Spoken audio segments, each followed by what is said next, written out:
Hey guys, tonight we begin with a woman whose name still whispers power across 20 centuries. Cleopatra VII, the last pharaoh of Egypt, the seductress who brought Rome to its knees. But before you let Hollywood paint your picture of her, before you imagine Elizabeth Taylor draped in gold with kohl-rimmed eyes, stop, take a breath, because almost everything you think you know about Cleopatra is wrong. So before you get comfortable, take a moment to like the video and subscribe. And let me know in the comments where you're tuning in from and what time it is for you. Now dim the lights, maybe turn on a fan for that soft background hum, and let's ease into tonight's journey together. You weren't born beautiful, not by the standards of your time anyway. The Romans who later wrote your history, the same ones who feared and despised you, made sure to mention it. They called you plain. They said your nose was too prominent, your chin too sharp. Ancient coins bearing your profile show a woman who looks more like a shrewd politician than a goddess of love. No perfect symmetry, no delicate features, just intelligence burning behind calculating eyes. This wasn't an accident.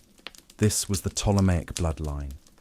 For 300 years, your family had ruled Egypt through a combination of cunning, cruelty, and careful breeding with themselves.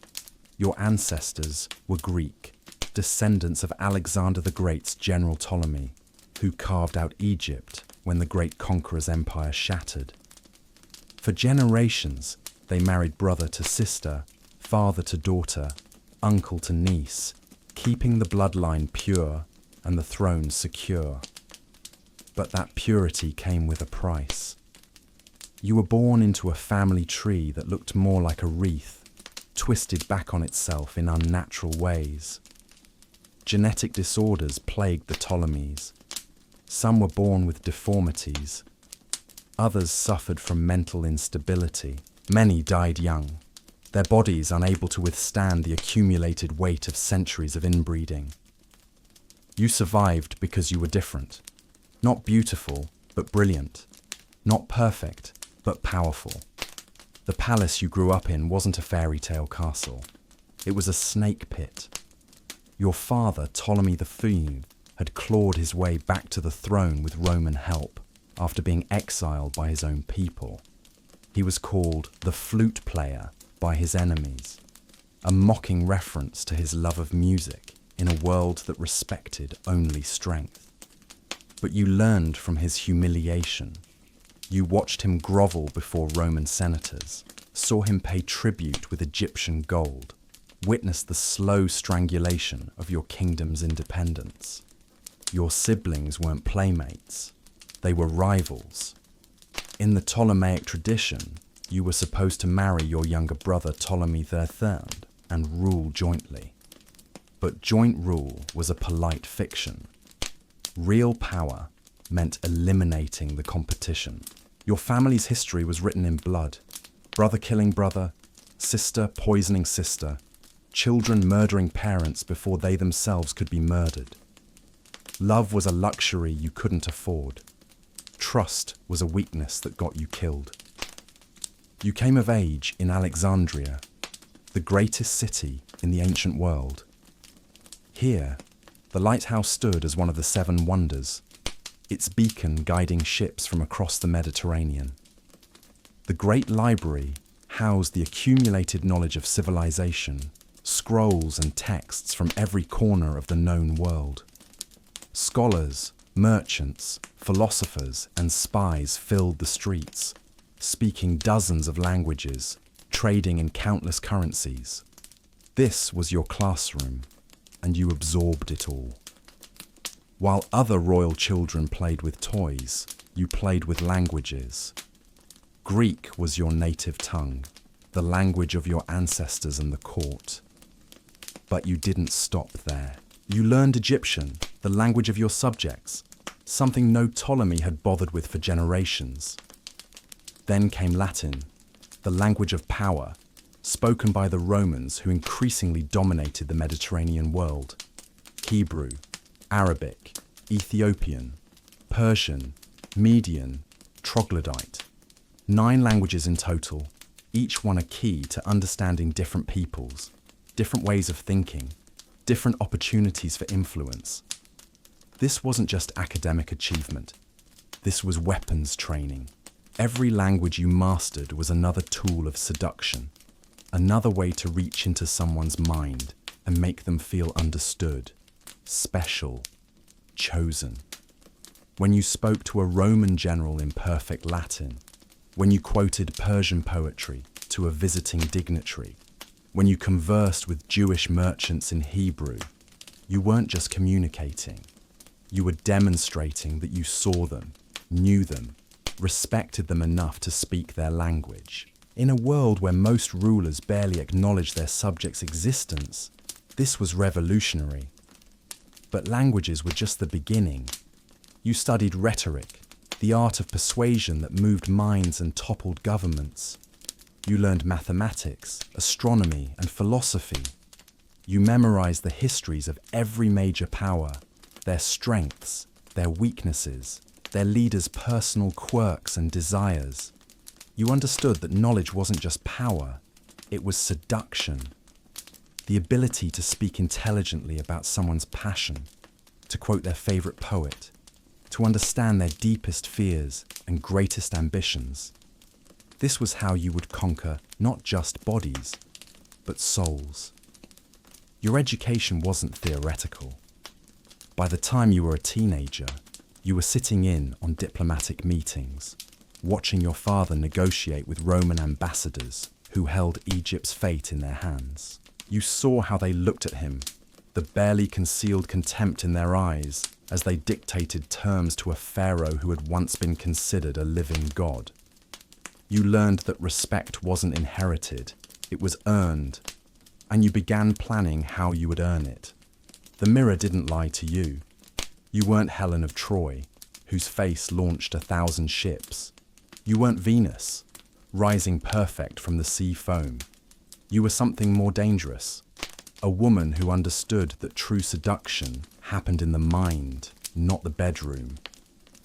Beauty faded, but intelligence was eternal. Physical attraction was momentary, but intellectual fascination could last a lifetime. You would use what the gods had given you, not perfect features, but a perfect understanding of human nature. You watched the women around you, the queens and princesses, who tried to influence through tears and tantrums, who relied on their looks and their bloodlines to secure their positions. You saw how quickly they were discarded when they became inconvenient, how easily they were replaced when their beauty faded or their usefulness ended. That wouldn't be you. You would be irreplaceable, not because men wanted to bed you, but because they couldn't imagine governing without you. The question wasn't whether you were beautiful. The question was whether you needed to be. And as you stood in the palace of Alexandria, watching Roman ships in the harbour and listening to the whispers of conspiracy in the corridors, you already knew the answer. Beauty was for women who had no other choice. Intelligence was for queens who intended to rule the world. You weren't just born into the last great independent kingdom of the ancient world. You were born to save it, to seduce it into survival, one brilliant conversation at a time. The girl who stared back from polished bronze mirrors wasn't traditionally beautiful, but she was something far more dangerous. She was awake, aware, and absolutely determined to rewrite the rules of power itself. Your education was complete. Your weapons were sharpened. Now it was time to use them. The most seductive queen in history was about to begin her reign, and the world would never be the same. You weren't supposed to survive your own family. In the twisted world of Ptolemaic Egypt, reaching adulthood was an achievement in itself. Your bloodline was a masterpiece of dysfunction, 3 centuries of sibling marriages that had produced some of the most brilliant and some of the most unstable rulers the world had ever known. You were born into this genetic minefield in 69 BCE, the third child of Ptolemy the Third, in a dynasty where being third meant you were expendable. Your great-great-grandmother was Cleopatra the Third, who murdered two of her own sons to secure power for her favourite. Your grandfather's reign ended when he was overthrown and fled to Rome, begging for help like a common exile. Your father earned the nickname Orleats, the flute player, because while his kingdom burned, he preferred making music to making war. This was your inheritance, a legacy of weakness disguised as divine right, of madness masquerading as majesty. The palace of Alexandria, where you spent your childhood, wasn't a sanctuary. It was a battlefield where the weapons were whispers, poison, and carefully timed accidents.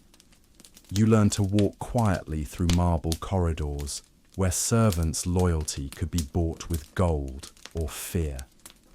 You learned to eat carefully, testing each bite for the bitter taste of hemlock or the sweetness that might mask arsenic.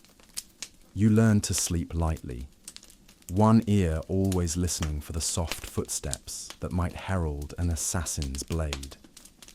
Your sisters were potential allies and certain threats.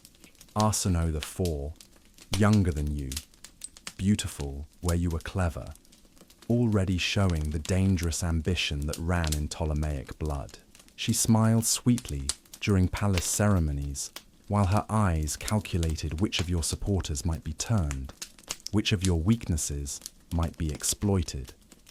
Cleopatra Tryphena, your older sister, had already vanished from court records, her fate a mystery that served as a warning to the rest of you. In your family, obscurity was often indistinguishable from death. Your brothers were your supposed partners and inevitable enemies.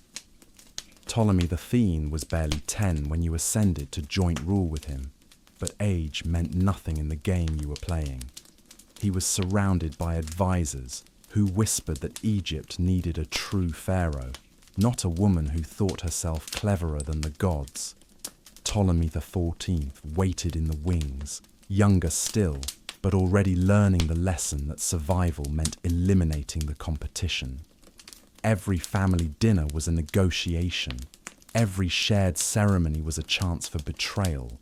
But it was the gaps in your family tree that taught you the most important lessons. The cousins who had disappeared, the uncles who had died of mysterious illnesses, the aunts who had retired to private chambers and never emerged.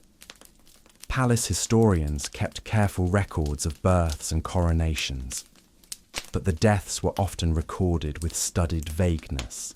Natural causes, they would write, when everyone knew that in the Ptolemaic court, natural causes usually involved unnatural assistance.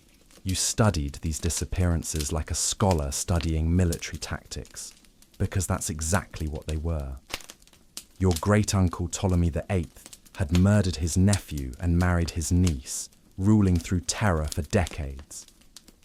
Ptolemy IX had killed his own mother, Cleopatra the Third, when she threatened his power. Ptolemy V had lasted only 19 days on the throne before being lynched by an Alexandrian mob who accused him of murdering his stepmother. Violence wasn't an aberration in your family, it was a tradition. The palace servants knew better than to speak openly about what they saw, but their silence was its own form of communication. The way conversations stopped when you entered a room, the way food tasters were appointed and dismissed with suspicious frequency, the way certain chambers were suddenly declared off limits, their previous occupants never mentioned again. You learned to read these silences like other children learn to read scrolls. Your education in survival began before your education in languages or philosophy. You learned which servants could be trusted and which reported everything to your enemies. You learned which foods were safe and which might carry more than seasoning.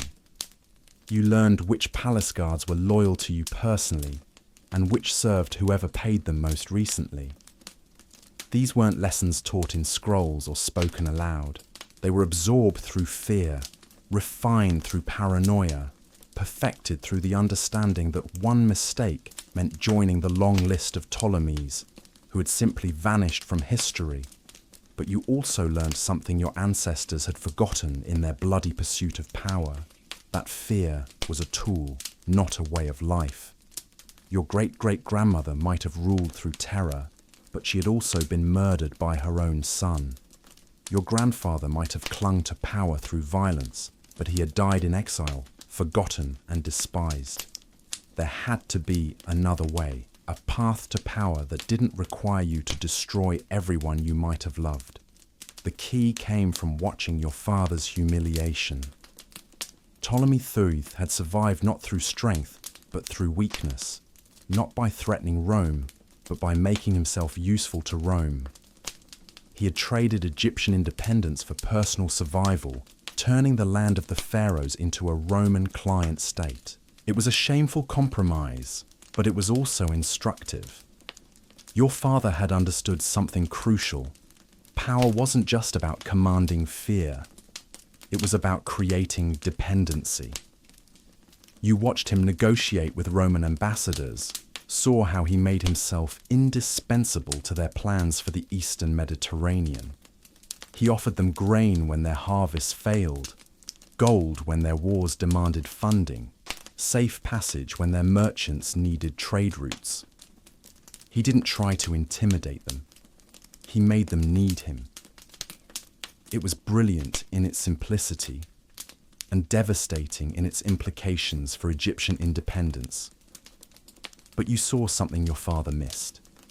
He had made Rome dependent on Egypt's resources, but he had also made himself personally expendable. Any pharaoh could ship grain and pay tribute. What Rome really needed wasn't a puppet ruler, but a partner, someone who could think strategically, who understood their culture, who could anticipate their needs before they knew those needs themselves. Your father had sold Egypt's independence, but you began to see how you might buy it back. The Ptolemaic dynasty was dying, weakened by centuries of inbreeding and internal warfare. Egypt itself was being slowly absorbed into the Roman Empire, another conquered territory managed by distant bureaucrats. But you weren't just another Ptolemy, and this wouldn't be just another failed reign. You had been forged in a crucible of family betrayal and political humiliation. You had learned lessons that no tutor could teach and developed instincts that no scroll could provide. You understood that seduction wasn't just about physical attraction. It was about creating emotional and intellectual dependency, about making yourself so valuable, so irreplaceable, so fascinating, that even your enemies couldn't bear to lose you. Your ancestors had ruled through bloodline and brutality. You would rule through brilliance and charm. They had demanded obedience. You would inspire loyalty. They had threatened destruction. You would promise transformation. Standing in the palace of Alexandria, surrounded by the ghosts of murdered relatives and the whispers of plotting servants, you made a decision that would echo through history. You wouldn't just survive your dynasty, you would transcend it. The blood-soaked legacy of the Ptolemies would end with you, replaced by something unprecedented, a ruler who conquered not through fear, but through fascination. The girl born into a dying bloodline was about to become a woman who would seduce an empire. You discovered your greatest weapon by accident.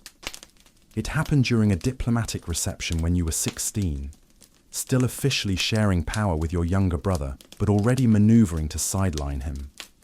A Roman merchant had arrived seeking grain contracts, and he was negotiating with your advisors in clumsy, broken Greek. The conversation was going nowhere, bogged down in misunderstandings and wounded pride on both sides. Then you stepped forward and addressed him in perfect Latin. Not just functional Latin, but the educated, nuanced Latin of the Roman elite. You quoted Cicero's thoughts on trade policy, referenced recent debates in the Senate, even made a subtle joke about the merchant's hometown that showed you understood not just his language, but his culture. The change in his demeanor was instant and profound. His eyes widened, his posture straightened, and suddenly he was dealing with you directly, ignoring your advisors entirely. That moment taught you something that would reshape history. When you spoke someone's language perfectly, you didn't just communicate with them, you seduced them. You made them feel seen, understood, valued in a way that transcended mere words. In a world where most rulers barely acknowledged that other languages existed, your linguistic mastery was a form of magic. It was your first taste of true power, and you hungered for more. By the time you claimed sole rule of Egypt at 18, you had turned language learning into a systematic campaign of conquest. Greek was your birthright, the tongue of your Macedonian ancestors, and the language of learning throughout the Mediterranean. But while other Ptolemies had used Greek to distance themselves from their Egyptian subjects, you used it to connect with scholars, philosophers, and intellectuals across the known world. When you quoted Homer or Plato, you weren't just displaying education, you were establishing credentials, proving that you belonged in the highest circles of civilized discourse. Egyptian was your secret weapon. For 3 centuries, no Ptolemy had bothered to learn the language of the people they ruled. They saw it as beneath them, a hieroglyphic reminder of Egypt's pre-Greek past. But you spent hours with native tutors, struggling with the complex grammar and sacred symbols, until you could speak like a daughter of the Nile, rather than a foreign occupier. When you appeared before Egyptian crowds and addressed them in their own tongue, the effect was electrifying. Here was a pharaoh who actually cared enough to understand them, to honor their traditions, to speak their thoughts in their own words. Latin was your key to Rome, the language of power in an empire that increasingly dominated the Mediterranean world. But you didn't learn tourist Latin or diplomatic Latin. You mastered the subtle variations that marked social class, regional origin, and political affiliation. You could speak like a patrician senator when negotiating with the elite, like a common soldier when addressing veterans, like a merchant when discussing trade. Each variation was a different mask, a different aspect of yourself that you could deploy for maximum effect. Hebrew opened doors to the influential Jewish communities scattered throughout the ancient world. When you spoke with Jewish merchants and scholars in their sacred language, you weren't just conducting business. You were demonstrating respect for their traditions, knowledge of their history, understanding of their place in your kingdom. The Jewish population of Alexandria was wealthy, well-connected, and politically crucial. Your Hebrew marked you as a protector rather than a persecutor, an ally rather than an enemy. Arabic, Ethiopian, Persian, Median, Troglodyte. Each language was a thread in the web of influence you were weaving across the ancient world. When Arab traders brought goods from the far reaches of Africa, you could discuss their journeys in their own tongue. When Persian diplomats arrived with messages from distant kingdoms, you could respond with the formal courtesy their culture demanded. When Ethiopian princes visited your court, you could honor them by speaking their ancestral language. But language was more than just communication. It was psychology, strategy, seduction, refined to its purest form. Every language carried within it a worldview, a way of thinking, a set of cultural assumptions and emotional triggers. When you spoke Latin, you weren't just using Roman words. You were thinking like a Roman, understanding their obsessions with order, hierarchy, and conquest. When you spoke Egyptian, you were channeling the mystical, eternal perspective of a people who had built pyramids when Rome was still a collection of mud huts. You learned to code switch not just between languages, but between personalities. With Romans, you emphasized your rationality, your strategic thinking, your ability to see the big picture and make hard decisions. With Egyptians, you highlighted your connection to the divine, your role as the incarnation of Isis, your mystical authority as the last true pharaoh. With Greeks, you showcased your education, your philosophical sophistication, your appreciation for art and literature. Each conversation became a performance tailored to your audience. You would study your targets beforehand, learning not just what language they spoke, but how they spoke it, what references would resonate, what cultural touchstones would make them feel comfortable and understood. A Roman senator might be charmed by references to Stoic philosophy and Republican virtue. A Greek scholar might be seduced by discussions of Platonic ideals and poetic meter. An Egyptian priest might be overwhelmed by your knowledge of religious ritual and sacred texts. The effect was intoxicating for those who experienced it. Imagine being a provincial Roman official, accustomed to dealing with local rulers who spoke broken Latin and understood nothing of Roman culture. Suddenly you're sitting across from a woman who not only speaks your language flawlessly, but understands your references, appreciates your jokes, and engages with your ideas on their own terms. It wasn't just impressive, it was unprecedented. It made you feel like the most interesting person in the room, the most valued guest, the most important visitor. Your linguistic abilities became legendary even during your lifetime.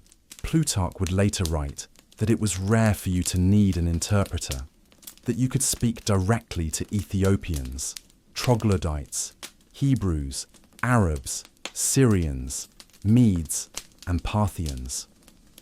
But the ancient sources miss the deeper truth. You weren't just speaking their languages. You were speaking their dreams, their fears, their deepest cultural programming. This was seduction at its most sophisticated level. Physical beauty might capture attention, but intellectual intimacy captured souls.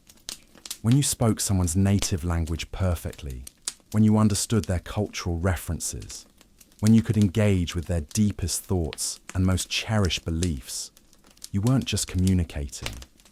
You were creating a bond that transcended politics, nationality, and even loyalty to other rulers.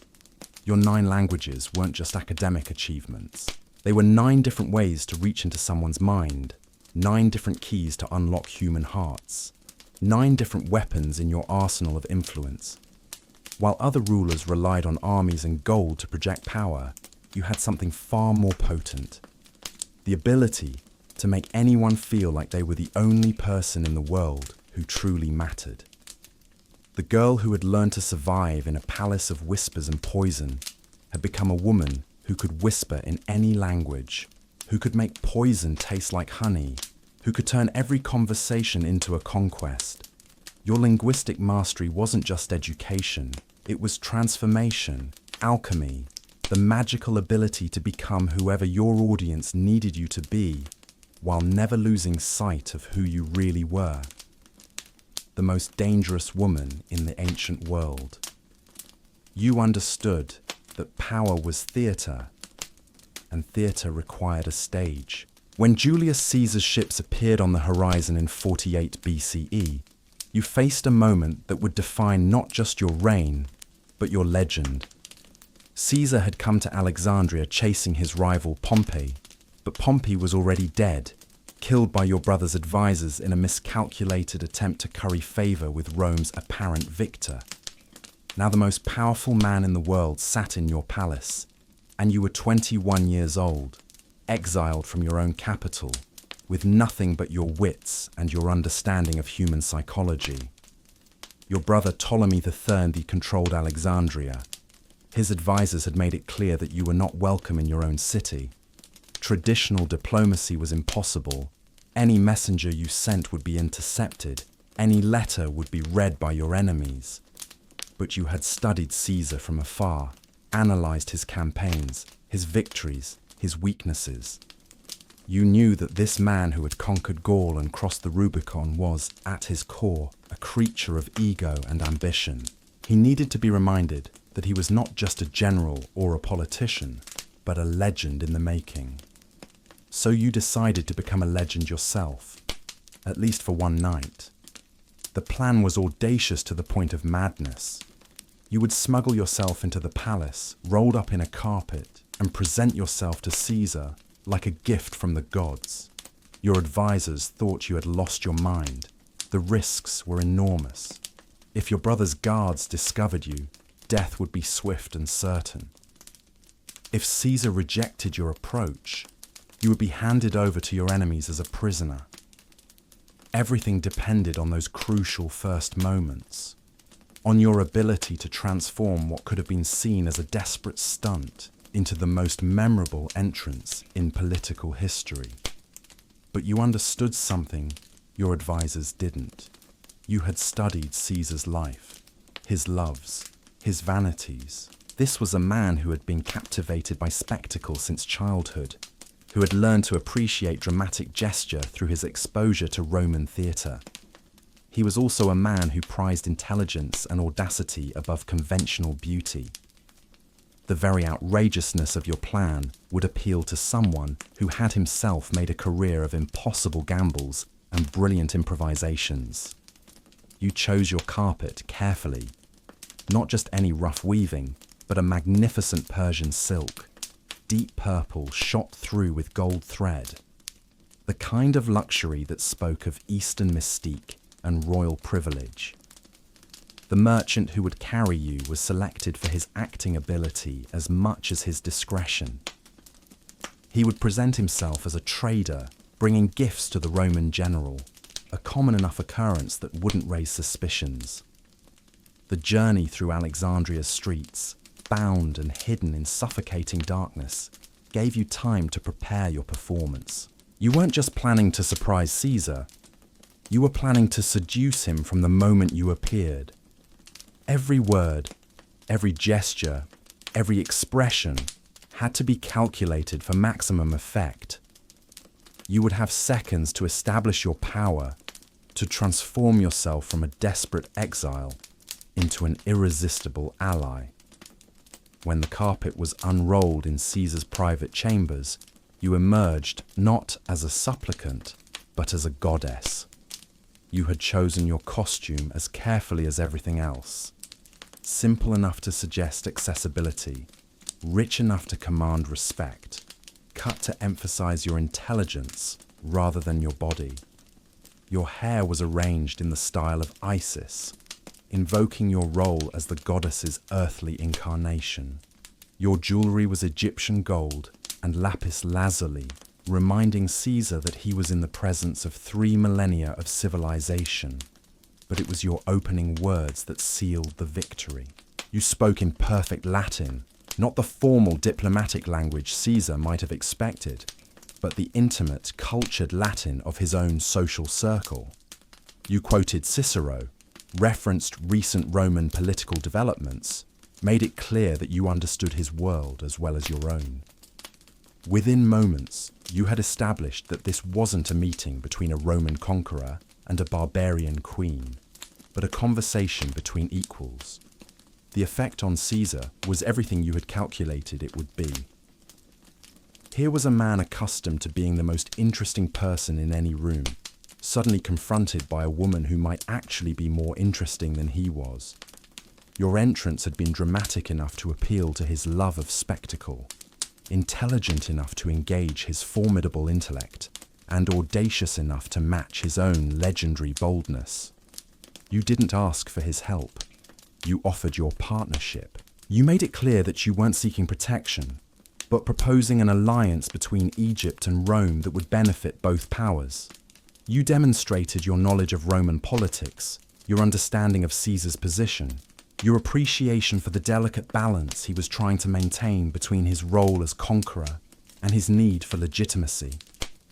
The conversation continued through the night, ranging from philosophy to poetry, from military strategy to economic policy. You showed Caesar that you weren't just a beautiful woman, or even just a queen, but a mind capable of engaging with his on every level. When you quoted Homer, you did it in Greek, then provided your own Latin translation, demonstrating not just your linguistic skills, but your poetic sensibility. When you discussed Egyptian agriculture, you connected it to Roman supply needs, showing that you understood statecraft from his perspective as well as your own. By dawn, you had accomplished something no amount of gold or military force could have achieved. You had made yourself indispensable to the most powerful man in the world, not through submission, but through fascination. Caesar's famous affair with you wasn't just political necessity or physical attraction. It was intellectual seduction of the highest order, the meeting of two minds that recognized their kinship across the barriers of nationality and gender. Your carpet entrance became the stuff of legend, told and retold across the ancient world and down through the centuries. But those who focused on the theatrical gesture missed the deeper truth. The carpet was just the opening move in a game of seduction so sophisticated that Caesar himself might not have fully understood how completely he had been outmaneuvered. You had studied your target, crafted your approach, and executed your strategy with flawless precision. In a single night, you had transformed yourself from an exiled princess into Caesar's partner, from a supplicant into an ally, from a woman seeking protection into a queen offering collaboration. The girl who had learned to survive in a palace of whispers had become a woman who could make the master of the Roman world hang on her every word. The most seductive moment in ancient history wasn't a kiss or an embrace. It was the moment when you proved to Julius Caesar that you were the only person in the world who could truly understand him. And in that moment of recognition, you didn't just gain a lover, you gained an empire. You knew that seduction began long before the first touch, the first smile, the first meaningful glance. It began with the voice, with the careful orchestration of words that could make the most powerful men in the world lean forward to catch every syllable. While other women relied on beauty that would fade or wealth that could be plundered, you had perfected something far more dangerous. The ability to make anyone feel like the most fascinating person alive simply by the way you spoke to them. Your voice itself was an instrument you had trained like a musician trains a lyre. The ancient sources speak of its musical quality, its perfect modulation, the way it could shift from commanding authority to intimate whisper without ever losing its essential magnetism. But it wasn't just the sound of your voice that captivated. It was what you did with it, how you wielded words like a master swordsman wields a blade. You had learned early that most people, especially powerful people, lived in a world of careful lies and diplomatic evasions. They were surrounded by advisors who told them what they wanted to hear, by courtiers who flattered their vanities, by subjects who feared to speak honestly. Into this wilderness of deception, you brought something revolutionary, the appearance of absolute honesty combined with devastating insight into character. When you spoke with Julius Caesar during those long nights in Alexandria, you didn't tell him he was handsome or godlike or invincible. Instead, you spoke to him about the loneliness of command, the burden of making decisions that would affect millions, the strange isolation that comes with being the most powerful person in the world. You talked about the weight of legacy, the fear that history would remember only the conquests and forget the man. You made him feel understood in ways he had never experienced before. This wasn't accidental empathy. You had studied Caesar from afar, read his writings, analysed his speeches, spoken with people who had served under him. You knew that beneath the public persona of the confident general was a man plagued by doubt, by the constant pressure to live up to his own reputation, by the knowledge that one mistake could destroy everything he had built. When you spoke to those fears and ambitions, when you acknowledged the complexity of his position, you weren't just making conversation. You were performing surgery on his soul. Your conversations became legendary among those who witnessed them. You could discuss military strategy with the expertise of a general, philosophy with the depth of a scholar, poetry with the sensitivity of an artist. But more than knowledge, you brought perspective. When Caesar spoke of his campaigns in Gaul, you connected them to Alexander's conquests, showing how his achievements fit into the grand sweep of history. When he worried about political opposition in Rome, you drew parallels from Egyptian dynastic struggles, offering insights born from your own experience of palace intrigue. You had mastered the art of intellectual seduction, making your listener feel like they were discovering profound truths about themselves and the world through conversation with you. You would pose questions that seemed simple, but revealed complex truths. What does it mean to win everything you wanted, only to discover it wasn't what you needed? How does a man who has conquered the world find something left to conquer? These weren't casual remarks. They were psychological keys, carefully crafted to unlock the deepest chambers of ambition and desire. Your genius lay in never appearing to be the smartest person in the room, even when you clearly were. Instead, you made your companions feel brilliant, drawing out their thoughts, building on their ideas, helping them reach conclusions that seemed to be their own, but were subtly guided by your questions and observations.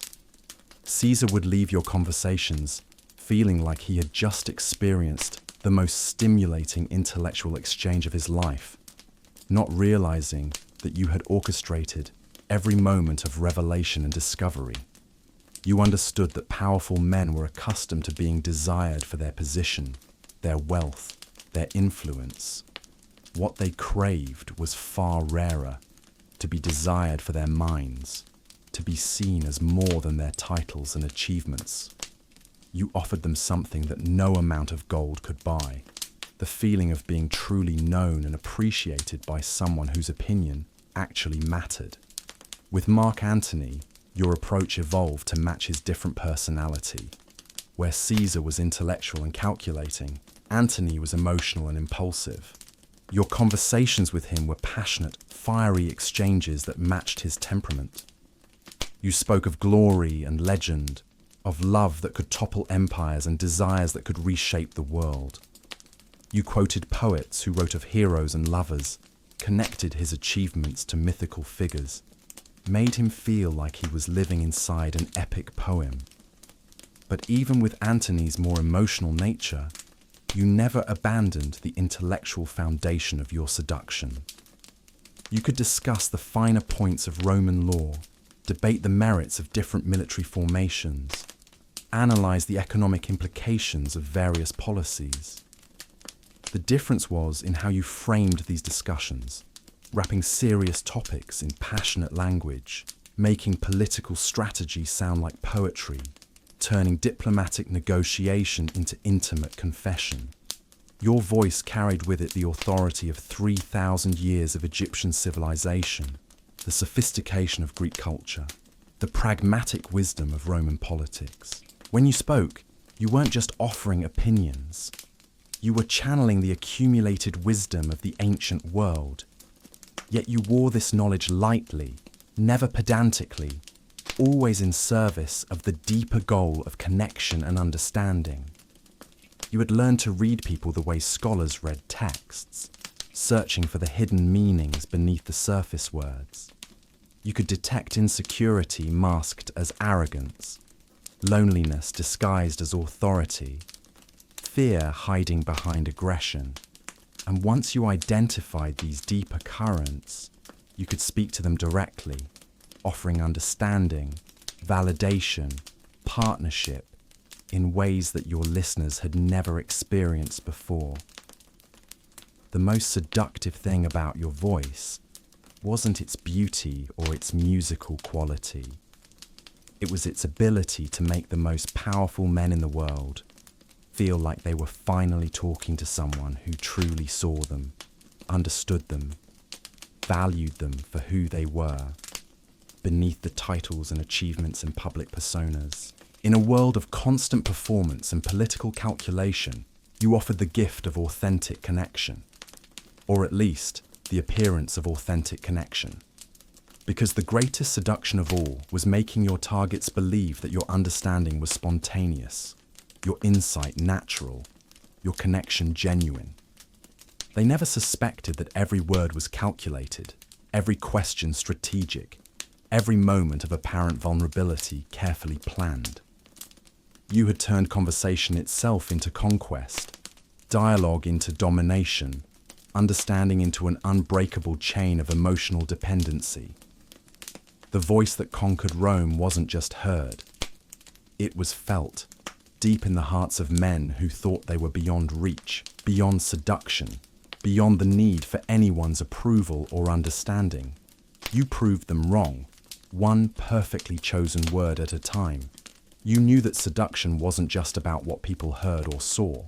It was about what they smelled, how the very air around you whispered of power, luxury, and divine favor.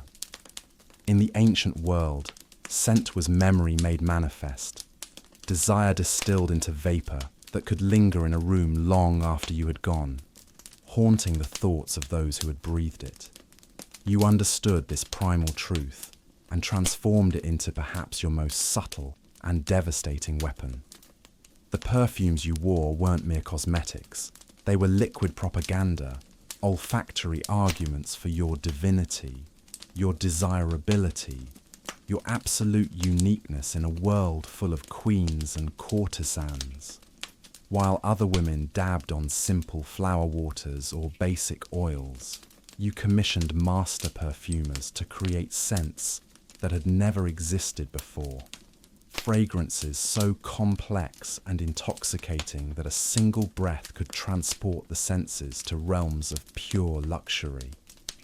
Your signature scent was built around myrrh, that sacred resin that the Egyptians associated with the gods themselves. But not just any myrrh. You demanded the finest tears from the trees of Punt, the legendary land at the edge of the world where the gods were said to harvest their own perfumes.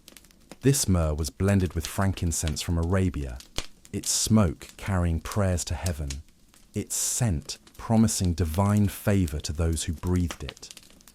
To this sacred foundation, your perfumers added layers of complexity that revealed themselves slowly, like secrets whispered in stages. There was rose from Damascus, its petals gathered at dawn when the dew held their essence most purely. Jasmine from Persia, so concentrated that a single drop could perfume an entire room. Saffron from the mountains of Asia Minor, more precious than gold, its golden colour and intoxicating aroma suggesting wealth beyond imagination. But the true genius of your perfumes lay not in their individual components, but in how they interacted with the chemistry of your skin, how they evolved throughout the day, telling a story in scent that paralleled the emotional journey you wanted your targets to experience. When Julius Caesar first encountered you, the initial notes he would have detected were fresh and intellectual. Bergamot and white flowers that suggested clarity, sophistication, approachability. As the evening progressed and your conversations deepened, the perfume would warm and evolve, revealing deeper, more sensual notes. The myrrh would emerge, connecting you to the divine mysteries of Egypt.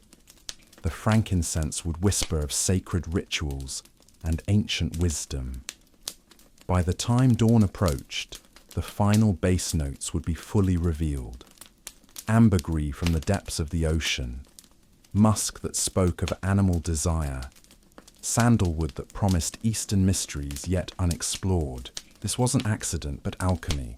You worked with your perfumers to create scents that would trigger specific psychological responses, that would create associations between your presence and feelings of euphoria, safety, desire, and spiritual transcendence. Every perfume was custom blended, not just for you, but for your intended target, taking into account their background, their preferences, their deepest psychological needs. For Caesar, a man of intellectual pretensions and military discipline, you chose scents that would appeal to both sides of his nature. The clean, sharp notes spoke to his Roman sense of order and efficiency. The exotic Eastern elements whispered of the mysteries he had yet to conquer, the worlds beyond Rome's borders that still held secrets worth discovering. The overall effect was intoxicating without being overwhelming, sophisticated without being effeminate. For Mark Antony, whose personality was more passionate and dramatic, you created entirely different olfactory experiences. Where Caesar received intellectual clarity, Antony encountered sensual abundance. Your perfumes for him were based on heavy, intoxicating flowers, tuberose and gardenia that bloomed most intensely in the heat of night. There was wine in the blend, literally wine essences that would remind him of bacchanalian celebrations, of divine madness and sacred intoxication. You understood that scent was the most primitive and powerful of the senses, the one most directly connected to memory and emotion. A fragrance could bypass conscious thought entirely, creating immediate associations and desires that the rational mind might struggle to explain. When your targets caught your scent in unexpected places, on a piece of papyrus you had touched, in a room where you had recently passed, they would be transported instantly back to your presence, reliving the emotions you had so carefully cultivated. Your perfumers were sworn to secrecy, their formulations protected like state secrets. You employed spies to discover what fragrances your rivals wore, ensuring that your scents were always unique, always memorable, always associated exclusively with you. When someone smelled roses and myrrh, jasmine and frankincense blended in that particular way, they would think of only one person in the world. You had claimed entire categories of scent as your personal territory. The application of these perfumes was itself a ritual, a daily transformation that prepared you for the day's conquests. Your body servants would begin with oils that had been warming in the Egyptian sun, massaging them into your skin until every pore absorbed their essence. Then came the layering of different fragrances, each applied to specific points where the pulse would warm them and carry them into the air around you. Your hair received special attention, treated with scented oils that would release fragrance every time you moved your head, every time the breeze stirred your carefully arranged curls. Your clothes were stored with sachets of rare spices and flowers, so that even your garments carried whispers of your personal scent. Your jewelry was crafted with tiny compartments that could hold solid perfumes, releasing their fragrance with the warmth of your body. But perhaps your most brilliant innovation was the scenting of your environment itself. Your private chambers were perfumed with rare incenses that would cling to the clothing and hair of anyone who visited them. The cushions where your guests sat, the cups from which they drank, even the air they breathed carried subtle traces of your presence. When they returned to their own homes, they would carry your scent with them, a persistent reminder of the extraordinary woman they had encountered. You understood that powerful men were surrounded by luxury as a matter of course. They ate from golden plates, wore silk from China, commanded armies and ruled provinces. But scent was different, more personal, more intimate. It was the luxury that lived inside their memories, that could transform an ordinary moment into a sensory flashback to your presence. A whiff of myrrh in a temple, a trace of jasmine in a garden, and suddenly they would be transported back to that conversation, that touch, that moment when you made them feel like gods among mortals. The greatest triumph of your olfactory seduction was that it worked on an unconscious level. Your targets never realized they were being manipulated by fragrance any more than they understood how completely you had calculated every word, every gesture, every breath. They only knew that being near you felt different, special, magical in ways they couldn't quite explain. Your scent didn't just perfume the air around you. It perfumed their dreams, their memories, their deepest associations with power and desire and divine favor. In a world where queens might be forgotten and empires might fall, you created something that would outlast them all. The memory of how you smelled, how your presence could transform the very air into something precious and unforgettable. The scent of royalty wasn't just about expensive ingredients or exotic sauces. It was about claiming space in the most primitive part of human consciousness, ensuring that every breath your targets took would remind them, consciously or not, of the most extraordinary woman they had ever encountered. You understood that Julius Caesar wasn't just a man to be seduced. He was a puzzle to be solved, a fortress to be conquered not with armies, but with understanding so precise it would make resistance impossible. When you emerged from that carpet in his private chambers, you had already spent months studying your target with the intensity of a general preparing for the most important battle of her life. Every detail of his psychology, every weakness in his armor of confidence, every secret desire he thought no one could perceive, you had catalogued them all. Caesar was 52 years old when you met him, a man who had achieved everything Rome could offer, yet found himself strangely empty. He had conquered Gaul, crossed the Rubicon, defeated his enemies, and stood at the pinnacle of power. But what do you do when you've climbed the highest mountain and found the view unsatisfying? You had recognized this existential crisis in him long before you ever entered his presence, and you came prepared to offer him something no military victory could provide: a worthy equal. The first thing you gave Caesar was surprise. In a life where every interaction was scripted by protocol and political necessity, where courtiers and generals approached him with predictable deference or transparent ambition, you offered something unprecedented, genuine unpredictability. Your carpet entrance wasn't just theatrical, it was a declaration that the rules didn't apply to you, that in your presence he could expect the unexpected. For a man bored by his own success, this was intoxicating.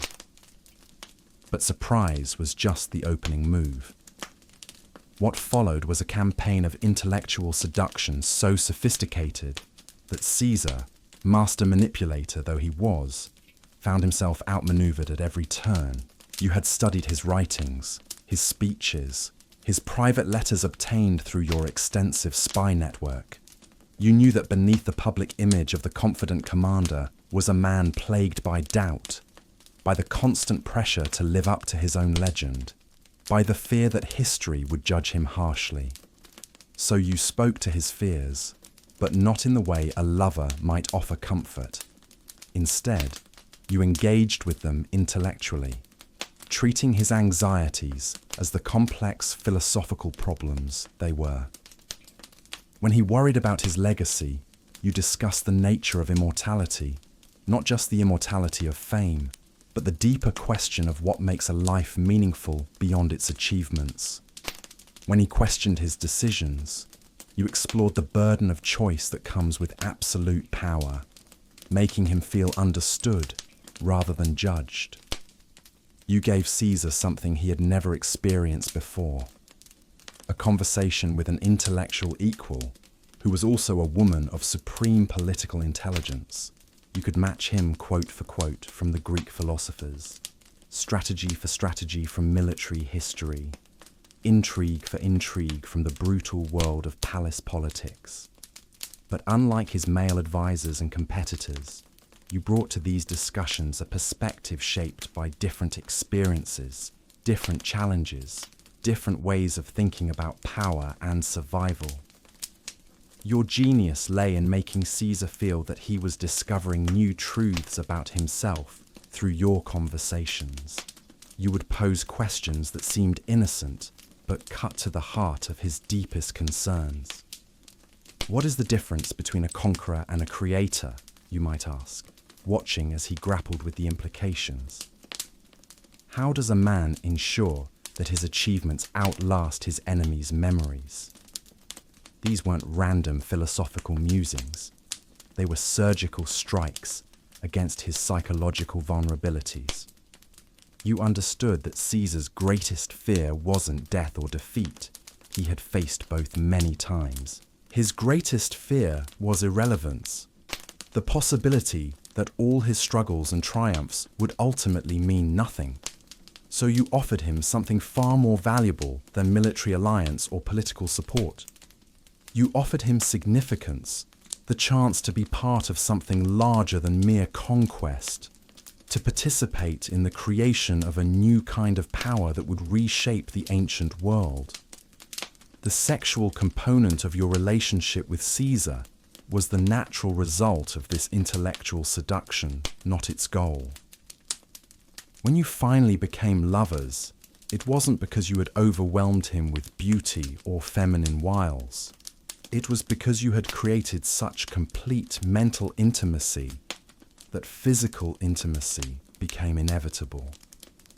You had made yourself indispensable to his inner life, the one person who could engage with his thoughts at their full complexity. But you were careful never to become merely his mistress or even his beloved. Instead, you positioned yourself as his partner in creating a new model for how East and West might relate to each other. You spoke of Egypt not as a conquered province, but as Rome's bridge to the ancient wisdom of the East.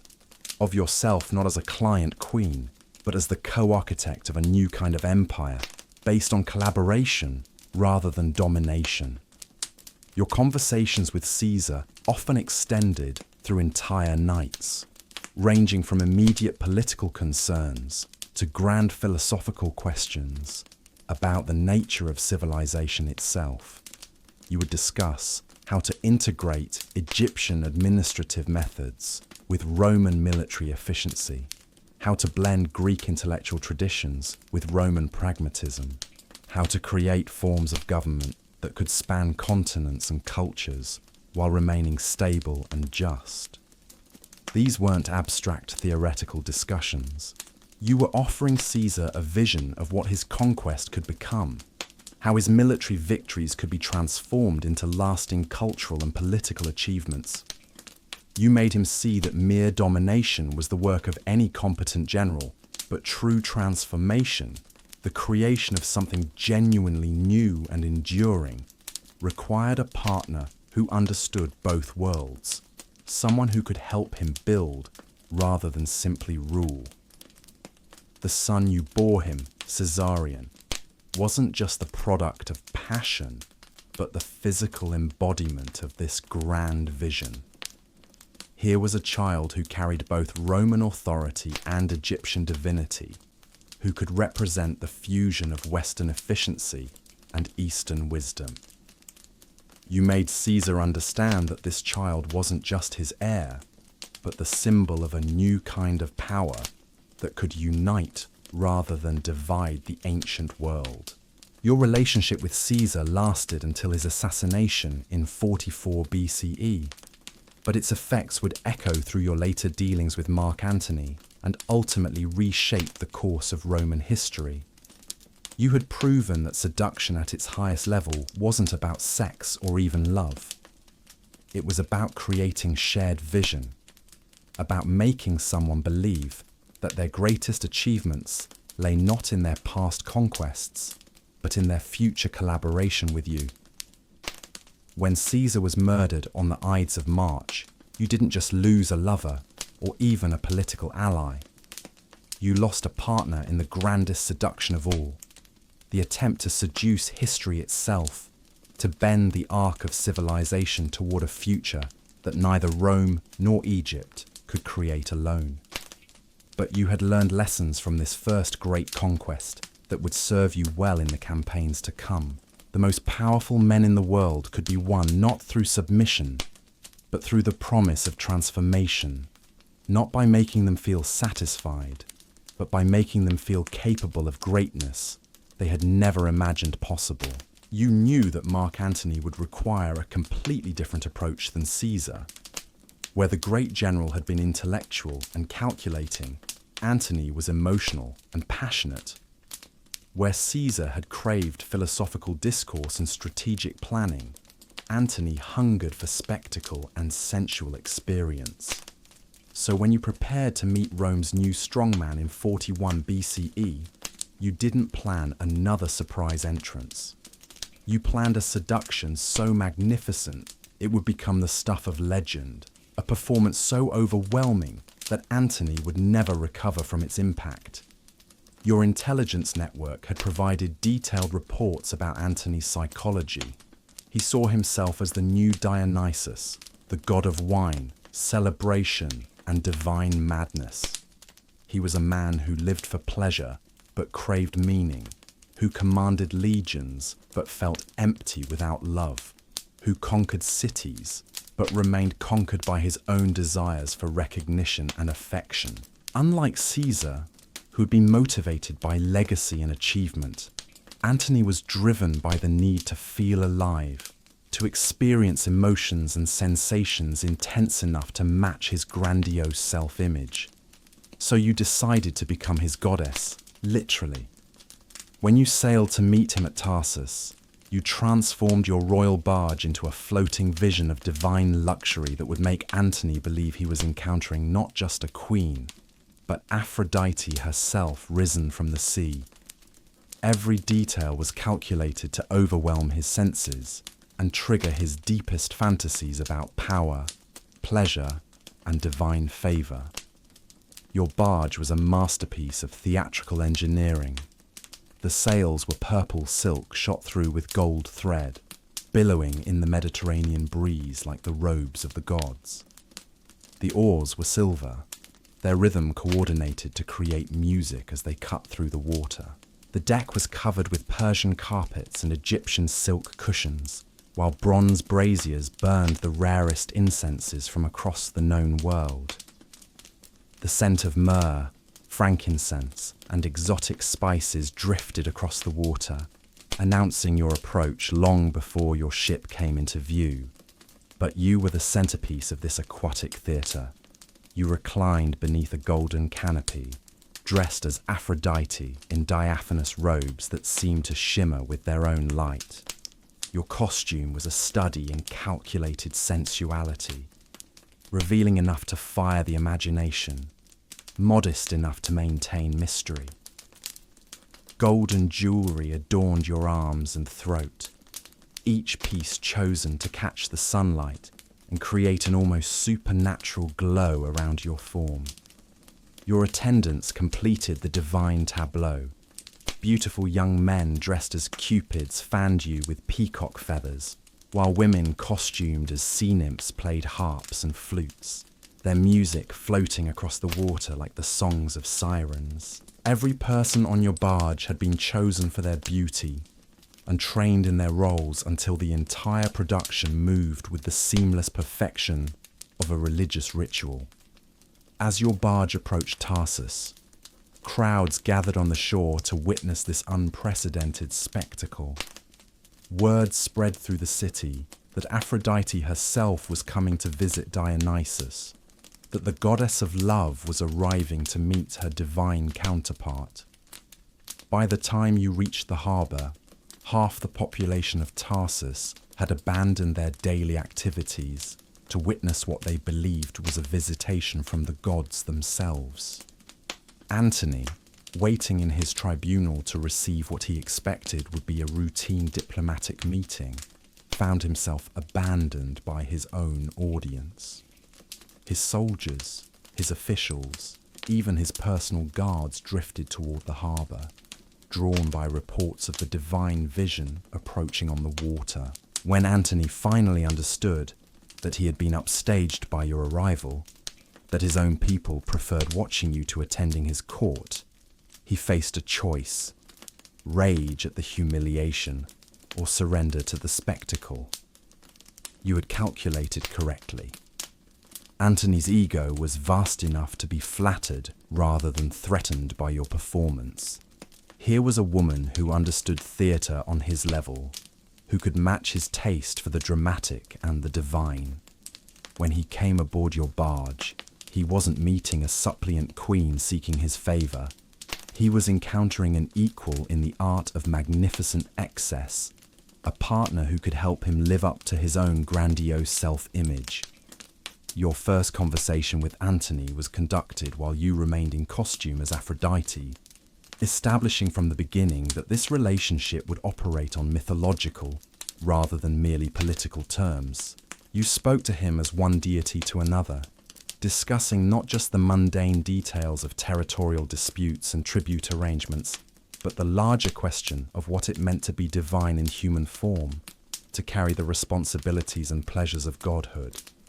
You had studied Antony's weaknesses as carefully as you had studied Caesar's. Where Caesar feared irrelevance, Antony feared isolation. He was a man who needed to be adored, celebrated, surrounded by beauty and luxury and constant affirmation of his special status. So you created around him an environment of perpetual festival, a world where every meal was a banquet, every conversation a celebration, every moment a confirmation of his divine nature. Your palace in Alexandria became a playground for Antony's fantasies, a place where he could live out his vision of himself as a god among mortals. You staged elaborate dinners where the two of you dined on golden plates, while musicians played and dancers performed, where every course was a masterpiece of culinary art, and every conversation was flavoured with wine and laughter. You made him feel that being with you meant living in a constant state of divine celebration.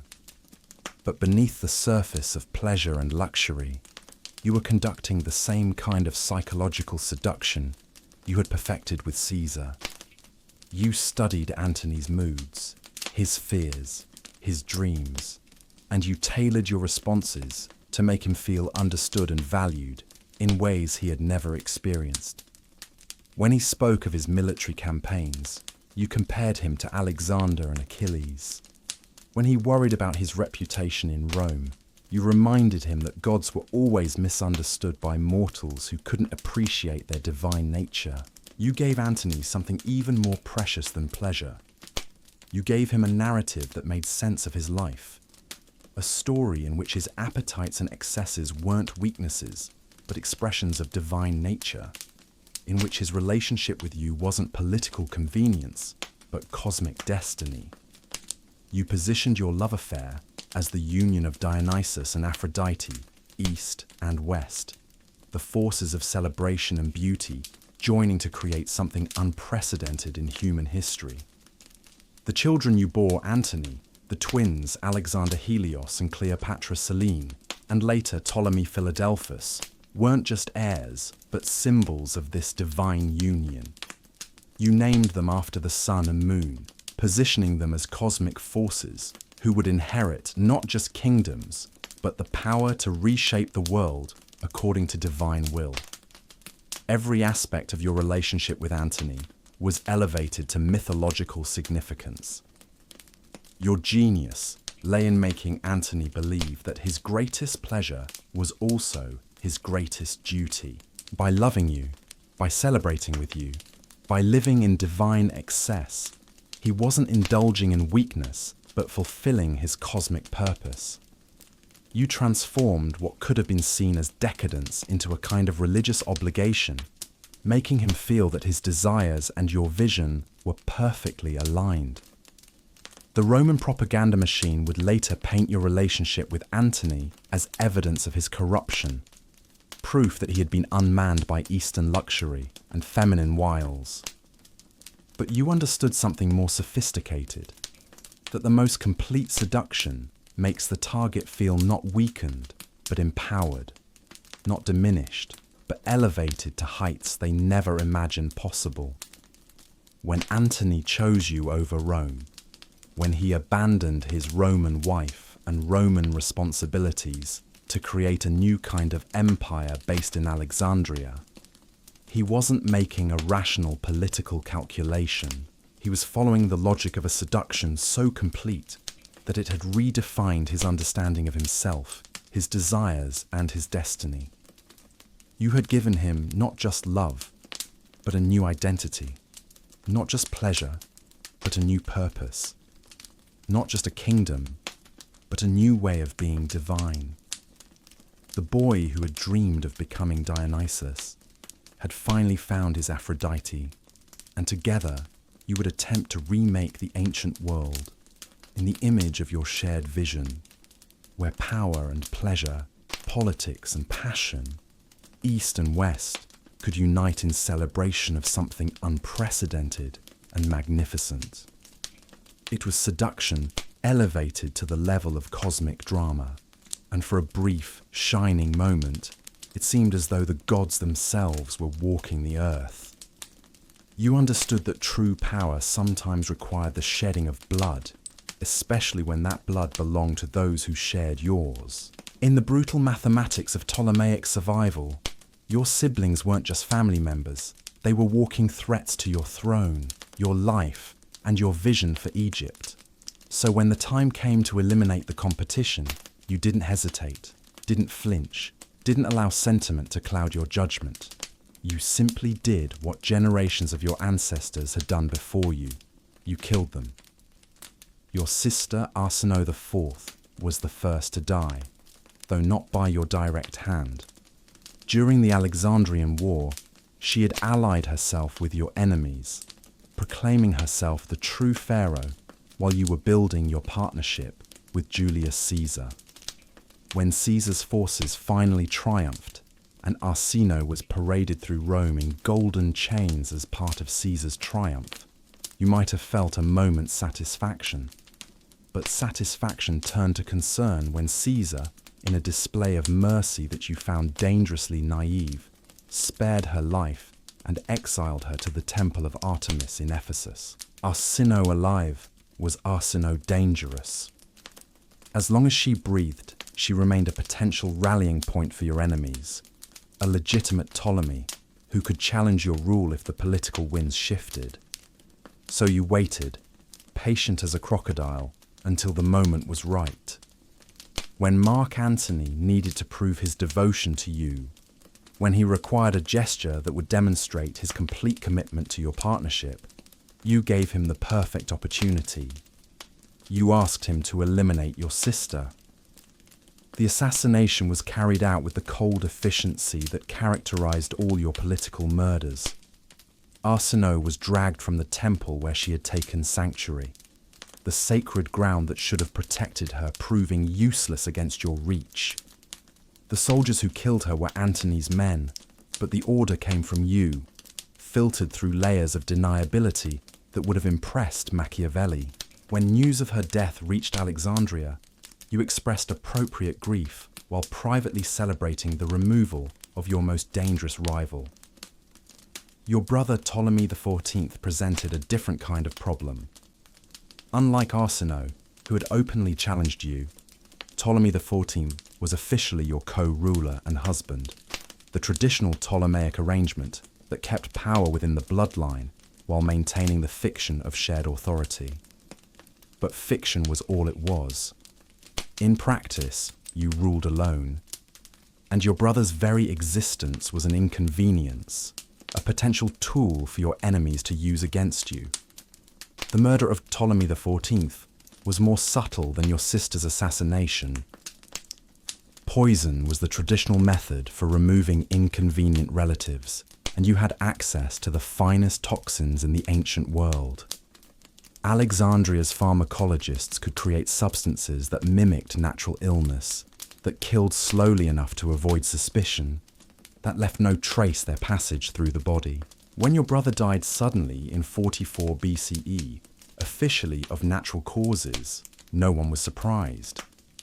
The Ptolemies had always been prone to mysterious illnesses, but perhaps your most audacious murder was one that never officially happened: the elimination of your own son Caesarion when it became clear that his existence threatened your political calculations. When Octavian's forces were closing in on Alexandria, when your dreams of Eastern Empire were crumbling around you, you faced an impossible choice. Caesarion, as Caesar's alleged son, represented both your greatest triumph and your greatest liability. As long as he lived, he could be used by your enemies as a pretender to Roman power, a rallying point for those who opposed Octavian's rule. The historical record suggests that Caesarion was killed on Octavian's orders after your suicide, but you were too intelligent to leave such an important detail to chance. The boy who had been the symbol of your partnership with Caesar, the physical embodiment of your vision for a united East and West, became a sacrifice to your final gambit. Some sources suggest you had him killed before your own death, ensuring that he couldn't be used as a pawn in games you would no longer be alive to control. These murders weren't crimes of passion or moments of weakness. They were strategic decisions made with the same cool calculation you brought to diplomatic negotiations or military campaigns. You understood that in the world you inhabited, sentimentality was often indistinguishable from suicide. Every Ptolemy who lived was a potential threat. Every surviving sibling a possible usurper. Every family member a weapon that could be turned against you by clever enemies.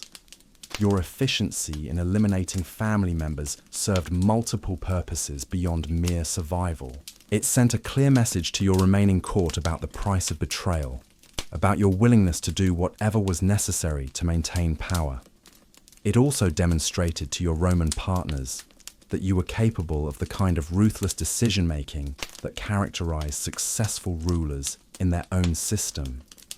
When you proved you could kill your own blood relatives for political advantage, you earned a respect from Roman generals that no amount of beauty or charm could have achieved. The psychological toll of these murders, if there was one, never showed in your public demeanor. You attended state functions where you had once appeared with your dead siblings, conducted religious ceremonies that celebrated family harmony, while knowing you had destroyed your own family for political gain. This compartmentalization, this ability to separate public necessity from private feeling, was perhaps your most chilling achievement. You also used the threat of assassination as a tool of governance, allowing rumors to circulate about the fate of those who crossed you, while maintaining plausible deniability about your direct involvement. Court officials who knew the fate of your siblings understood that loyalty to you wasn't just politically wise, it was literally a matter of life and death. The fear you inspired wasn't based on arbitrary cruelty, but on demonstrated willingness to eliminate threats regardless of blood relationships or emotional bonds. Your murders were always accompanied by elaborate cover stories, official explanations that provided political cover, while everyone understood the real truth. When family members died of sudden illness or tragic accidents, the diplomatic fiction was maintained, even as the underlying message was perfectly clear. You had created a system where political assassination was both undeniable and officially non-existent, where everyone knew what had happened without anyone being able to prove it. This reputation for family murder also served as a form of psychological warfare against your enemies. Romans who might have considered using your relatives against you understood that those relatives had a tendency to meet unfortunate ends. Foreign rulers who might have thought to manipulate Ptolemaic succession disputes discovered that there were no living Ptolemies left to manipulate except you. The girl who had once shared palace chambers with siblings and cousins had become a woman who ruled alone, surrounded by the ghosts of family members whose only crime had been sharing her bloodline. You had transformed the traditional Ptolemaic weakness, the constant threat of family rivalry, into a strength by the simple expedient of eliminating the family entirely. It was seduction through terror, attraction through fear, love inspired by the knowledge that the alternative to your affection was death. In the grand theatre of your reign, these murders were the behind-the-scenes violence that made the public performance possible. The queen who charmed Caesar and captivated Antony could afford to be gracious and seductive, because everyone understood that beneath the silk and gold lay a woman capable of ordering the death of her own blood without a moment's hesitation. Beauty was your mask, but murder was your foundation, and the ancient world would remember both. You had transformed seduction from an art into a science, and like any science, it required instruments of precision. While other queens relied on intuition or feminine charm, you had built something far more sophisticated, a vast network of spies, informants, and analysts who could dissect the psychology of any target with surgical accuracy. Knowledge was your scalpel, and you wielded it to cut through the defenses of the most powerful men in the world. Your intelligence apparatus was the hidden foundation of every seduction, the invisible architecture that made your seemingly spontaneous charms appear effortless and natural. When you met Julius Caesar for the first time, you already knew more about his private thoughts and secret fears than his closest advisors did. When you sailed to meet Mark Antony at Tarsus, you had studied his psychological profile with the intensity of a general preparing for siege warfare. Nothing you did was left to chance because you couldn't afford chance in a world where one misstep meant death. Your spy network extended across the Mediterranean world, from the docks of Alexandria to the senate houses of Rome, from the military camps of Gaul to the trading posts of Arabia. These weren't just paid informants gathering casual gossip. They were trained professionals who understood human psychology, who could read the subtle signs of ambition, fear, desire, and weakness that most people unconsciously broadcast. Your agents were psychologists before psychology existed as a formal discipline. You recruited from every level of society because you understood that power flowed through unexpected channels. Slaves who cleaned the chambers of Roman senators could overhear conversations that shaped policy.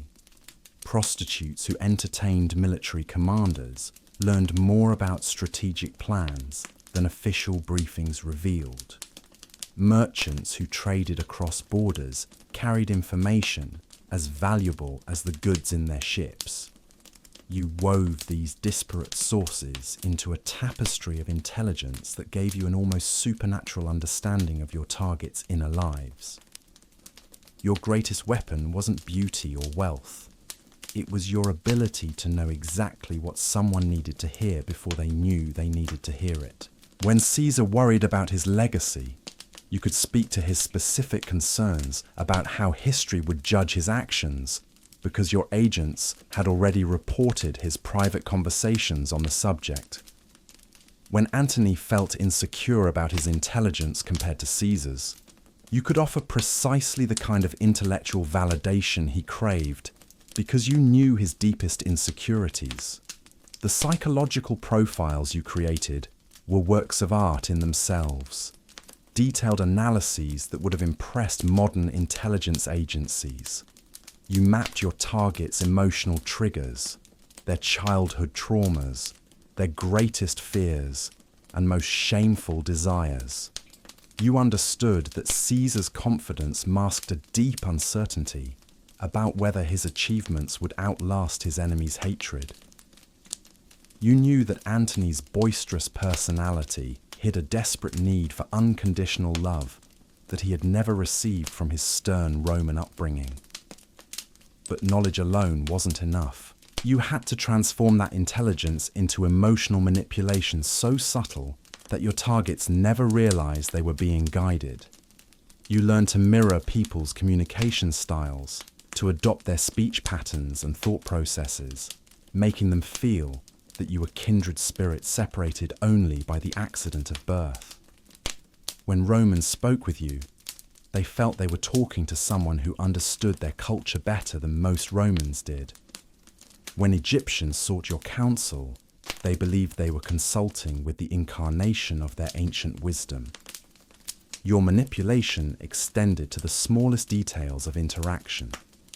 You knew which wines your targets preferred, which foods triggered pleasant childhood memories, which music created the emotional atmosphere most conducive to the conversations you wanted to have.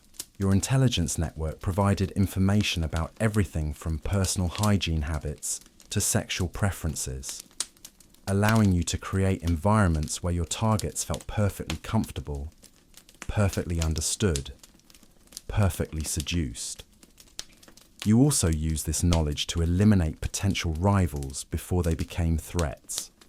When your spies reported that a particular Roman senator was beginning to see you as dangerous, you would arrange for information about his own indiscretions to find its way to his enemies. When Egyptian nobles whispered about replacing you with a more compliant ruler, they would suddenly find themselves facing accusations of corruption or treason that coincidentally happened to be true, but conveniently timed. Your ability to predict your enemy's moves gave you an almost mystical reputation for foresight.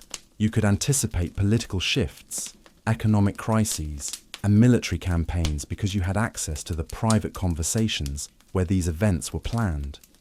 When you warned Caesar about potential threats to his safety, when you advised Antony about Roman political developments, you weren't displaying supernatural intuition. You were sharing intelligence gathered through the most sophisticated information network of the ancient world. The psychological profiles you developed also allowed you to predict how different tactics would affect your targets. You knew that challenging Caesar intellectually would intrigue him, while challenging Antony the same way would threaten him. You understood that Caesar responded to appeals to his rationality, while Antony was moved by appeals to his emotions. These weren't lucky guesses, but calculated strategies based on detailed psychological analysis. Your intelligence network also served as an early warning system for threats to your own safety. In a world where assassination was a routine political tool, you survived partly because you often knew about plots against you before the plotters had finished forming their plans. Your spies in Roman political circles, your informants in Egyptian religious institutions, your agents in foreign courts all served as sensors in a vast web that detected danger before it could reach you. Perhaps, most impressively, you used your intelligence capabilities to stage manage entire relationships, creating the illusion of spontaneous connection while actually orchestrating every interaction. When Caesar discovered shared interests with you, when Antony felt that you understood his deepest nature, when both men believed they had found their intellectual and emotional equals, they were experiencing the results of careful psychological manipulation based on detailed intelligence analysis. You had turned the ancient art of seduction into a modern science of behavioral prediction and emotional manipulation. Every smile was calculated, every word was chosen for maximum psychological impact, every gesture was designed to trigger specific responses based on your detailed knowledge of your target's psychological makeup. You didn't seduce men despite their intelligence and experience.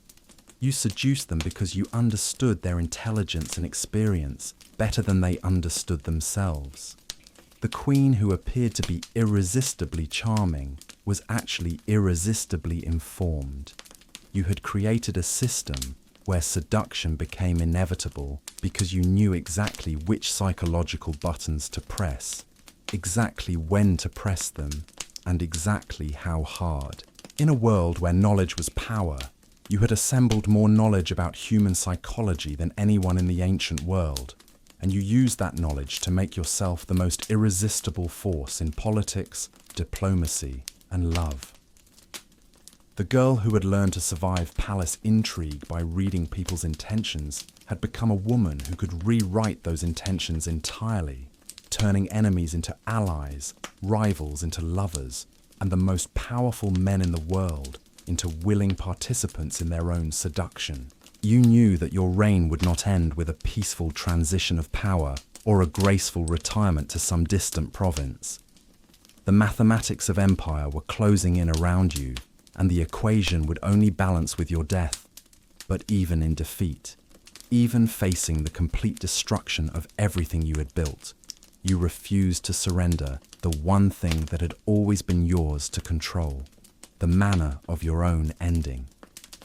If you were going to die, you would die as you had lived, through a performance so magnificent that it would echo through eternity.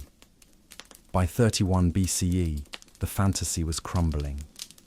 Your alliance with Mark Antony, once the foundation for a new kind of empire spanning east and west, had become a liability that Rome would no longer tolerate. Octavian, the calculating heir to Julius Caesar's name and ambition, had methodically destroyed your support in the Roman world. He painted your relationship with Antony not as a political partnership, but as evidence of Roman weakness, of a great general unmanned by foreign luxury and feminine wiles.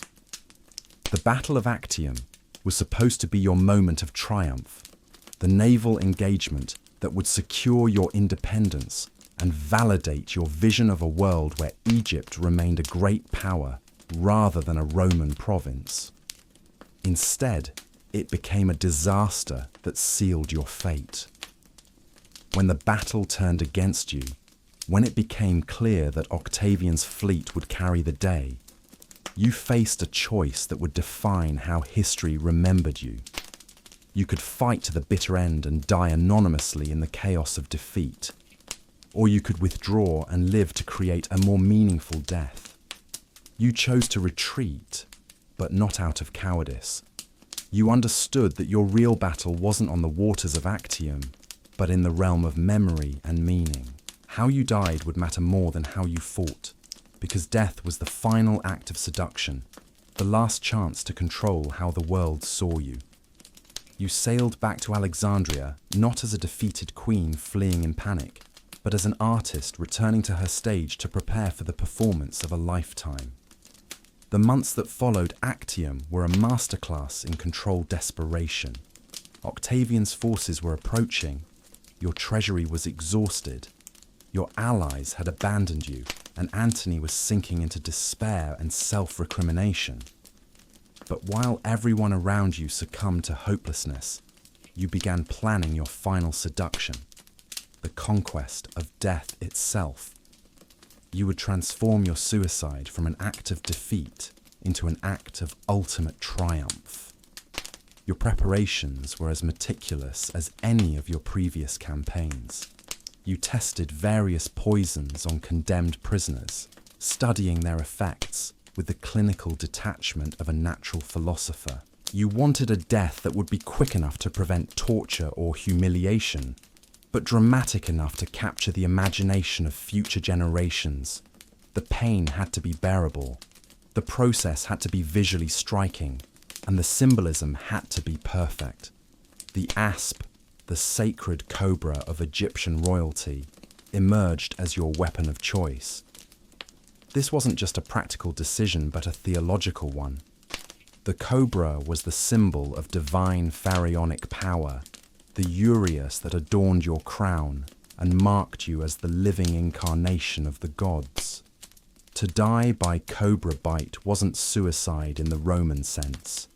It was transformation, the final step in your journey from mortal queen to immortal goddess. You choreographed every detail of your death scene with the same attention you had once given to your carpet entrance before Caesar or your divine barge for Antony.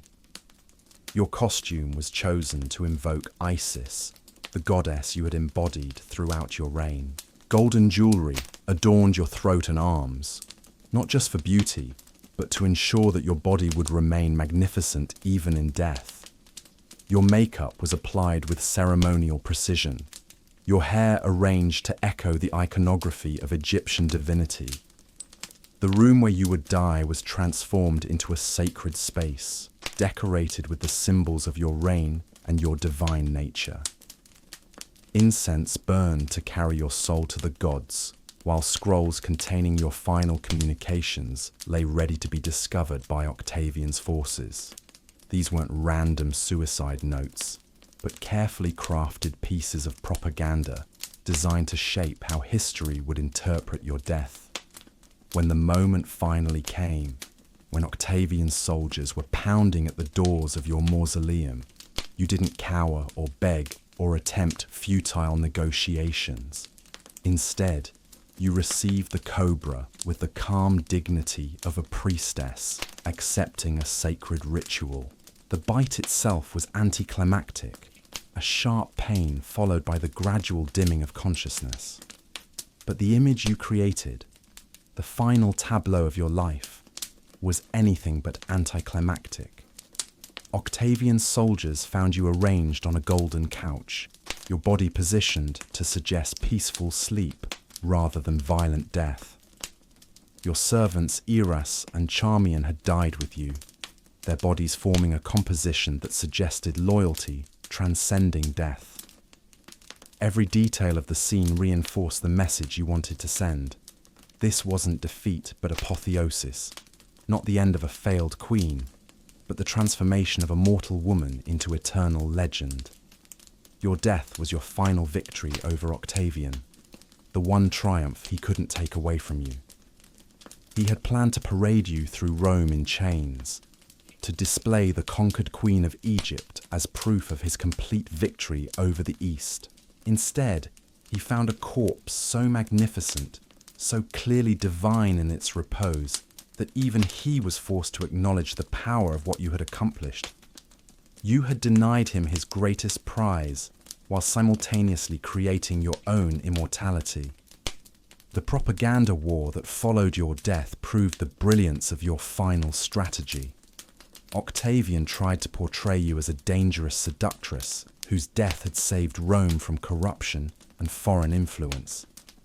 But the image that captured the popular imagination wasn't his version of events.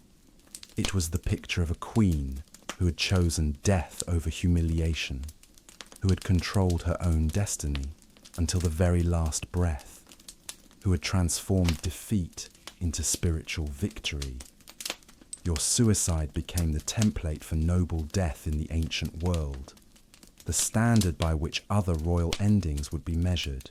You had proven that even in the moment of ultimate powerlessness, intelligence and theatrical genius could achieve a kind of victory that outlasted military conquest or political domination.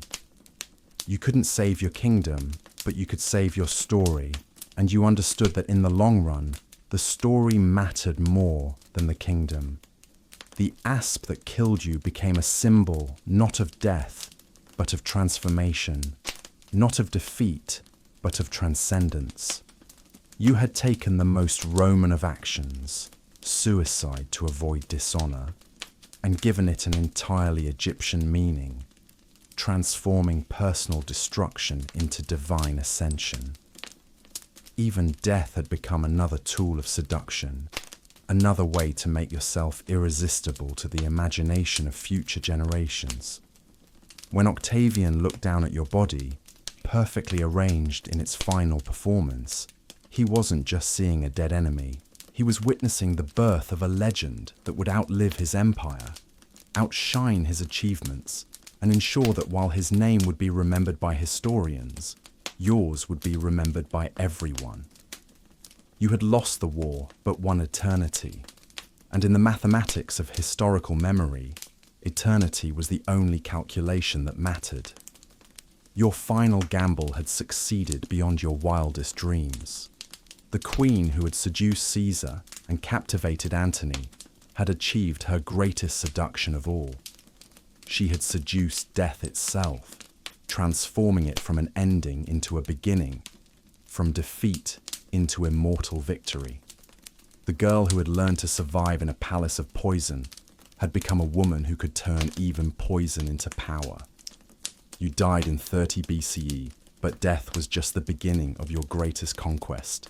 While your physical body succumbed to the Aspi's venom, your legend began a campaign of seduction that would prove more successful than any military alliance, more enduring than any political partnership, more complete than any victory you had achieved in life. 20 centuries later, your name still whispers power, desire, and the dangerous allure of absolute femininity unleashed upon the world. The Romans who celebrated your death discovered too late that killing you had only made you stronger. Octavian, who became Augustus and ruled the empire for decades, found his own achievements overshadowed by the memory of the woman he had destroyed. History would remember him as a competent administrator, but you became something far more powerful. A mythological figure who embodied every fantasy and fear about female power, Eastern mystery, and the seductive danger of losing oneself to passion. Your transformation from historical figure to eternal archetype began almost immediately after your death. The Roman poets, even those loyal to Augustus, couldn't resist the dramatic possibilities of your story. Virgil's Aeneid, written to glorify Roman destiny, still granted you magnificent lines that made you seem more like a tragic goddess than a defeated enemy. Horace, celebrating Augustus's victory at Actium, found himself inadvertently creating verses that emphasized your courage and dignity rather than Roman triumph. But it was the later writers who truly understood what you had become. Plutarch's biography of Mark Antony, written more than a century after your death, portrayed you not as a scheming foreign queen, but as a woman of remarkable intelligence and charisma, whose love affair with Antony had reshaped the ancient world. His account of your barge meeting at Tarsus became one of the most famous scenes in classical literature, a description so vivid and seductive that it inspired artists and writers for 2 millennia. Shakespeare, writing in Elizabethan England, captured something essential about your posthumous power when he had Enobarbus declare that age cannot wither her, nor custom stale her infinite variety. The playwright understood that you had transcended the limitations of historical personage to become something more dangerous and more alluring, a feminine ideal that combined intelligence, power, sensuality, and the courage to risk everything for love and ambition. Your legend grew more powerful with each retelling because it touched on fundamental human desires and fears that transcended cultural boundaries. You represented the fantasy of absolute power combined with irresistible attraction, the dream of a woman who could command empires while seducing emperors. In a world where women were expected to choose between power and love, between intelligence and beauty, between political success and personal fulfillment, you offered the tantalizing possibility that such choices were unnecessary. The Christian era, which might have been expected to diminish your reputation, only added new layers to your mystique. Medieval writers, unable to directly celebrate a pagan queen, transformed you into a cautionary tale about the dangers of uncontrolled desire. But even their condemnations carried an undertone of fascination, an acknowledgement that your story contained truths about human nature that moral instruction couldn't entirely suppress. Renaissance artists and writers rediscovered you as a symbol of classical learning and sophisticated culture. Your legendary library at Alexandria became a metaphor for the lost wisdom of the ancient world, while your political sophistication was seen as a model for the kind of statecraft that Renaissance princes aspired to master. You weren't just a historical figure. You were an embodiment of the Renaissance ideal that combined learning, power, and aesthetic sophistication. The Enlightenment added new dimensions to your legend, portraying you as a rational ruler who used intelligence and education to govern effectively in a world dominated by superstition and military force. Voltaire and other philosophes saw in your story a vindication of their belief that reason and culture could triumph over barbarism and ignorance, even if only temporarily. Modern psychology has found in your story a template for understanding the relationship between power, sexuality, and identity. You became a case study in charismatic leadership, in the ways that intelligence and emotional sophistication could be used to influence and control others. Feminist scholars have alternately claimed you as an early example of female empowerment and critiqued you as a figure who achieved power only through relationships with men. But perhaps your most profound influence has been on popular culture, where your image has been endlessly reimagined to reflect contemporary anxieties and desires about feminine power. Every generation has created its own version of your story, from the exotic temptress of early Hollywood films to the empowered feminist icon of recent adaptations. Each interpretation reveals as much about the era that created it as about your historical reality. Your legend has also become a template for understanding political seduction more generally.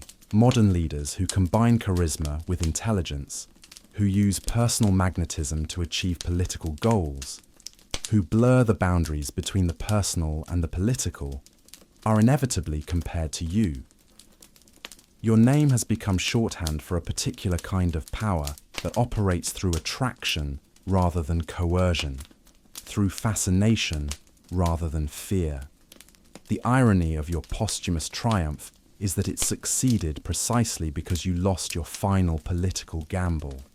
Had you defeated Octavian, had your vision of an Eastern Empire prevailed, you might have been remembered as just another successful ruler in a world full of forgotten kings and queens. But your magnificent defeat, your carefully orchestrated death, your refusal to accept humiliation, these transformed you from a historical figure into something more powerful, an eternal possibility. You proved that the most complete victory isn't the conquest of territory or the accumulation of wealth, but the capture of human imagination. While the Roman Empire that defeated you eventually crumbled into dust, while the dynasties that succeeded you rose and fell in endless cycles, your story has remained constant, a north star of ambition and desire that continues to guide dreamers and schemers, lovers and rulers, anyone who believes that intelligence and charisma can reshape the world. The girl who learned to survive in a palace of whispers became a woman whose whispers still echo across the centuries. You didn't just seduce Julius Caesar and Mark Antony, you seduced history itself, ensuring that your name would be spoken with fascination and desire long after the empires you challenged had been forgotten. In the grand theatre of human memory, you achieved the ultimate performance. You made yourself unforgettable. The most seductive queen in history wasn't just a title you earned in life. It was a legacy you crafted in death, a reputation that grows stronger with each telling, each adaptation, each new generation that discovers your story and finds in it a reflection of their own deepest dreams about power, love, and the courage to risk everything for the chance to live like a goddess among mortals. You won the only war that really matters, the battle for immortality. And in that victory, you remain as seductive, as dangerous, and as irresistible as ever.